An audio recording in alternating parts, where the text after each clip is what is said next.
میرے امام کا ایک ہی بیٹا حضرت امام زین العابدین، ان کے 6 بیٹے کتابوں میں آتے ہیں، کم اور زیادہ کی روایتیں بھی ملتی ہیں۔ امام زین العابدین، ایک لخت جگر اور ایک خاندان کی سپہ سالار بی بی، کون بھلا؟ حضرت سیدہ زینب یہ جناب زینب جب پیدا ہوئی تھی نا تو حضرت علی رضی اللہ تعالیٰ عنہ فرماتے ہیں کہ حضور سفر پہ گئے ہوئے تھے، تو مجھے سیدہ فاطمہ نے کہا کہ بچی کا نام رکھو، تو میں نے کہا کہ میں نے پہلے رکھے ہیں، کہا حضور تو سفر پہ ہیں، فرمایا آئیں گے تو نام رکھیں گے، جناب زینب رضی اللہ تعالیٰ۔ اور حضرت امام زین العابدین کی مختلف روایتوں میں مختلف عمر آئی، یہ 2 خاندان کے بڑے بچے تھے، خاندان کے یہ 2 بڑے بچے تھے۔ میرے دوستو، یہ جو ایک اہم مسئلہ آپ کے گوش گزار کروں، پہلے یہ ہوتا تھا پہلے کہ خلافت روحانی بھی اور سیاسی بھی ایک ہوتی تھی، امام حسن تک ایک رہی، روحانی خلافت بھی اور سیاسی خلافت بھی ایک رہی۔ مسئلہ تھوڑا باریک ہے، تھوڑا سا آپ کو میرے بات غور سے سننی پڑے گی۔ پہلے خلافت ایک ہوتی تھی، روحانی بھی اور سیاسی بھی۔ حضرت ابو بکر صدیق رضی اللہ تعالیٰ عنہ سیاسی کام بھی کرتے تھے مسجد نبی کے منبر پر بیٹھ کر، اور ساتھ ساتھ لوگوں کو روحانیت کی طرف بھی توجہ دلاتے تھے، اللہ اللہ بھی سکھاتے تھے، لوگوں کو نماز بھی پڑھاتے تھے، جمعہ بھی پڑھاتے تھے، سارا کچھ ہوتا تھا۔ جناب امام حسن تک یہ کام رہا، حضرت عمر فاروق، حضرت عثمان غنی، جناب علی مرتضیٰ اور امام حسن تک یہ سلسلہ رہا۔ پھر خلافت 2 حصوں میں بٹ گئی، ایک ہو گیا سیاسی خلیفہ جو حکومت چلائے، اور ایک ہو گیا روحانی خلیفہ جو لوگوں کو اللہ اللہ بتائے۔ وہ جو خلافت تھی نا روحانی، وہ آج تک آ رہی ہے، صوفیاء کے ذریعے، علماء کے ذریعے، نیک اور پارسال لوگوں کے ذریعے وہ اللہ اللہ بتاتے ہیں، وہ اللہ اللہ بتاتے ہیں، پھر اپنا خلیفہ بناتے ہیں، پھر وہ اللہ اللہ بتاتا ہے۔ یہ وہ ہے خلاف۔ حضرت امام زین العابدین رضی اللہ تعالیٰ عنہ کو بادشاہ وقت نے بلایا نا اپنے پاس، تو امام زین العابدین نے فرمایا میں نہیں جاؤں گا، میں جاؤں گا۔ عبد المالک بن مروان نے بلایا اور امام زین العابدین کو کہا کہ آپ کو ضرور آنا پڑے گا۔ آپ نے فرمایا اس کی وجہ؟ اس نے کہا وجہ یہ ہے کہ آپ کی طرف لوگوں کا رجوع بہت ہے، لوگوں کی توجہ بہت ہے، دل کھینچے چلے جاتے ہیں۔ امام زین العابدین نے فرمایا سارا زمانہ بھی میری طرف آئے، پھر میں بادشاہ کے دربار میں، بادشاہ بزرگوں کے پاس آئے تو ان کی عزت بڑھتی ہے، اور اگر نیک لوگ بادشاہوں کے دروازوں پہ جائیں تو ان کی عزت گھٹتی ہے۔ فرمایا میں نہیں جاؤں گا۔ اس نے کہا کہ امام مجھے سمجھ کوئی نہیں آتی۔ امام زین العابدین سے کہنے لگے مجھے سمجھ کوئی نہیں آتی کہ بادشاہ میں ہوں لیکن راشا آپ کے پاس ہوتا ہے۔ عجیب تماشا ہے کہ لوگوں کی تلواریں میرے ساتھ رہتی ہیں، دل آپ کے ساتھ دھڑکتے ہیں۔ میں دیکھتا ہوں کہ مدینے کے بعد ایک کٹیا میں آپ رہتے ہیں، کٹیا میں، لیکن میں دیکھتا ہوں کہ سورج بھی چڑھتا ہے تو آپ کو سلامی دے کے چڑھتا ہے، اور چاند بھی نکلتا ہے تو حسین کے بیٹے کے قدم چوم کے نکلتا ہے۔ امام زین العابدین رضی مدینے سے باہر چلے گئے، ڈیرا لگا لیا، عمر بھر اسی جگہ، نام تو علی اوس تھا نا آپ کا، لیکن زین العابدین عبادت کرنے والوں کی زینت۔ میرے امام نے خلیفہ عبد المالک بن مروان سے کہا تو باز آ جا، میں حسین کا بیٹا ہوں، مجھے لوگوں کو اللہ اللہ سکھانے دے۔ اب میں تخت خلافت پہ بیٹھ کر نہیں، میں چٹائی پہ بیٹھ کے دین پڑھاؤں گا، اب میں فرش زمین پہ بیٹھ کے لوگوں کو اللہ اللہ سکھاؤں گا۔ امام زین العابدین کو خلیفہ عبد المالک بن مروان ہوا پتہ کیا تھا؟ تھوڑی سی تاریخ بتا دوں۔ یزید کے مرنے کے بعد اس کا بیٹا آیا، وہ 40 دن تک رہا، میں نے 10 محرم کو بتایا تھا۔ اس نے کہا میں اپنے باپ کو بھی اس قابل نہیں سمجھتا تھا، چھوڑ کے چلا گیا۔ اس کے بعد حضرت عبداللہ ابن زبیر رضی اللہ تعالیٰ عنہ جو تھے، وہ کیونکہ مکہ اور مدینہ اور حجاز کے لوگوں نے انہیں اپنا امیر بنا لیا تھا، جب یزید کے بیٹے نے خلافت چھوڑی تو وہ پورے ملک کے ایک جو ہے وہ امیر بن گئے۔ ان کے درمیان ہی مروان نے سازش کی، مصر اور شام پہ اس نے اپنا تسلط جما لیا۔ مروان مرتے وقت اپنے بیٹے عبد المالک بن مروان کو بنا گیا امیر۔ عبد المالک بن مروان بڑا ظالم، بڑا خونخوار، بڑا بد تہذیب آدمی تھا۔ امام زین العابدین سے کہنے لگا کہ آپ کو آنا پڑے گا۔ آپ نے فرمایا میں کوئی نہیں آؤں گا۔ اس نے امام زین العابدین کو گرفتار کرایا۔ بہت سارے بزرگوں نے لکھا ہے، بالخصوص امام کشیری نے رسالہ میں لکھا، گرفتار کرایا، ہاتھوں میں بیڑیاں، پیروں میں بیڑیاں۔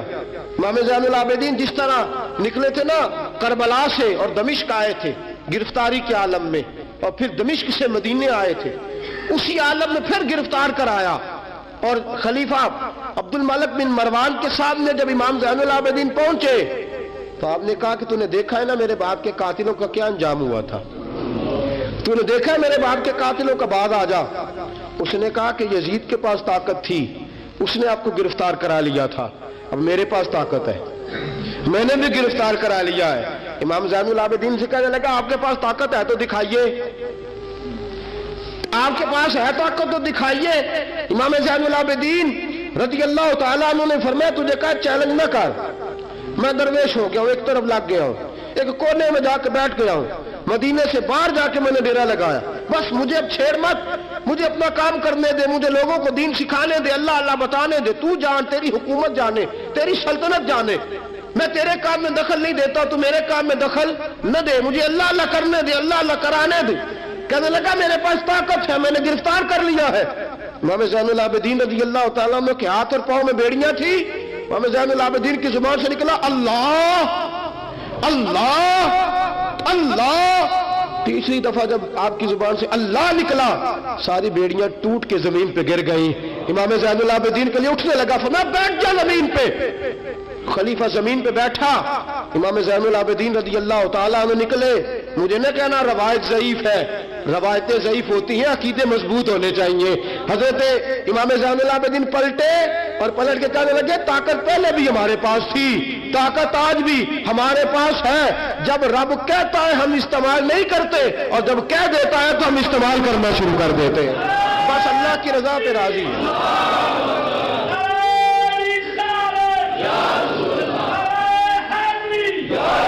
جب اللہ کہتا ہے تو استعمال کرتے ہیں۔ امام زین العابدین خلیفۃ المسلمین امیر المومنین امام حسن کے بھتیجے جناب علی کے پاس 3 سال رہے تھے، وہ تو کٹ گئے سارے، لیکن میرے امام زین العابدین اگرچہ حکومت نہیں لی لیکن دلوں پہ حکومت کرتے رہے، دلوں پہ۔ یہی خلیفہ عبد الملک بن مروان، دیکھو کہتے ہیں جادو ہو جو سر چڑھ کے بولے، اور حقیقت چھپ نہیں سکتی بناوٹ کے اصولوں سے، اور خوشبو آ نہیں سکتی کبھی کاغذ کے پھولوں سے۔ پتہ ہوتا ہے ہمیں سچ کیا ہے جھوٹ کیا ہے۔ طواف کعبہ ہو رہا ہے، طواف کعبہ، ایک عورت بہت بڑی، اس نے کعبے میں بھی آ کے ظلم کرنے شروع کر دیے، لوگوں کو تنگ کرنا شروع کر دیا۔ ایک بات یاد رکھنا، میں گیا ہوں عمرے پہ، مجھے اللہ نے توفیق دی ہے، لوگ وہاں جا کے بھی باز نہیں آتے، دھکے مارتے ہیں، بڑا کچھ کرتے ہیں، وہ اللہ کا گھر ہے، اگر فضل زیادہ ہے تو وہاں غضب بھی بڑی جلدی ہو جاتا ہے۔ وہ بی بی باز نہیں ہو، کہتی تھی میں بہت بڑے امیر کی بیوی ہوں، خبردار کوئی قریب آیا تو۔ حجر اسود کے قریب گئی تو حجر اسود نے پکڑ لیا، دبوچ لیا، پکڑ لیا، چھوڑتا ہی کوئی نہیں، چمٹ گئی ساتھ، بلاؤ لوگوں کو، بڑا کچھ کیا، لیکن حجر اسود چھوڑتا۔ اللہ آپ کو حج کی توفیق دے، آمین تو کہہ دے، اللہ آپ کو عمرے پہ لے جائے۔ یہ حجر اسود پتہ بندے جا کے بہادری دکھاتے ہیں، میں جب پڑا سٹے 5-7 بندے، میں پھر چمدا رہا بڑا چیر، ایک کوئی عقل مندی کیتی ہے، یہ کوئی عقل مندی والی بات ہے۔ وہاں جا کے ہمارے بزرگ تو کہتے ہیں وہاں جا کے جانوروں کا بھی ادب کرو، وہ خدا رسول کے مہمان میں دھکے دیتے رہے، کوئی عقل مندی ہے، یہ کوئی بہادری نہیں۔ اگر سوڈان والے کرتے ہیں، ایران والے کرتے ہیں تو وہ جانے، ان کا رب جانے، ان کے عمل جانے، ہم تو وہاں جا کے جانوروں کا بھی ادب کریں گے، ادب کریں گے، احترام۔ نہیں موقع ملتا تو نہ ملے، میرے حبیب نے فرمایا دور سے ہاتھ لہرا کے چوم لو، حجر اسود قیامت والے دن تمہارے ایمان کی گواہی دے دے گا، تمہارے ایماندار ہونے کی گواہی دے گا۔ بی بی چمٹ گئی ساتھ، خلیفہ عبد الملک بن مروان سے کہا کہ وہ بہت بڑے رئیس کی بیوی، اب چھڑا، اب ساری زندگی تخت پہ بیٹھ کے امام زین العابدین کی مخالفت تو کرتا رہا ہے، اب چھڑا۔ نیچے اتر آیا، اس بی بی کے خاوند کو کہنے لگا زین العابدین کے پاس چلے جاؤ، اگر حل ہے تو اس کے پاس ہے، اگر کوئی علاج ہے تو اس کے پاس ہے، اس کے پاس جاؤ، میں چھڑا سکتا، ادھر جاؤ، ادھر وہ ہے دروازہ، وہ ہے جناب علی کا پوتا، وہ ہے امام حسین کا جانشین، وہ بیٹھا ہے۔ زین العابدین تیرا تو سارا گھر کربلا میں کٹ گیا تھا، تیرے پاس تو رہنے کو مکان تک نہیں بچا تھا، خون کی ندیاں بہہ گئی تھی، اور یہ کیا معاملہ ہے؟